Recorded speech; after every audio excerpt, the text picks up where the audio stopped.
ധനേഷാണ്. പ്രസിദ്ധ നാടക പ്രവർത്തകൻ രാധൻ കണ്ണപുരം അഥവാ നമ്മുടെയൊക്കെ രാധേട്ടൻ ഇന്ന് രാവിലെ നമ്മയൊക്കെ വിട്ട് ഈ ലോകത്തോട് വിട പറഞ്ഞു. കുറച്ചു കാലമായി ചികിത്സയിലായിരുന്നു.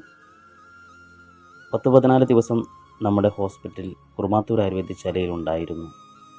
അദ്ദേഹത്തിൻ്റെ കൂടെ ചില നല്ല നിമിഷങ്ങൾ ഒരു റീൽസിൽ എനിക്കും പങ്കാളിയാകാൻ കഴിഞ്ഞതിൽ ഞാൻ ഒരുപാട് ഭാഗ്യം ചെയ്തവനാണ്. 40 വർഷത്തോളമായി നാടകരംഗത്ത് സജീവമാണ്. 3 സംസ്ഥാന പുരസ്കാരങ്ങൾ ഉൾപ്പെടെ നാടകാഭിനയത്തിലും സംവിധാനത്തിലും ഒട്ടേറെ ബഹുമതികളും അംഗീകാരങ്ങളും നേടിയിട്ടുണ്ട്.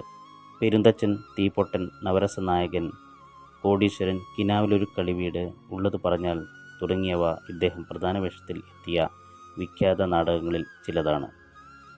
ആകാശവാണിയിൽ ആർട്ടിസ്റ്റായും ഏതാനും സിനിമകളിൽ ഡബ്ബിംഗ് ആർട്ടിസ്റ്റുമായും പ്രവർത്തിച്ചിട്ടുണ്ട്. സംസ്ഥാന പുരസ്കാര ജേതാവും നാടക സിനിമാ രംഗങ്ങളിൽ സജീവ സാന്നിധ്യവുമായ മിനി രാധൻ ആണ് ഭാര്യ.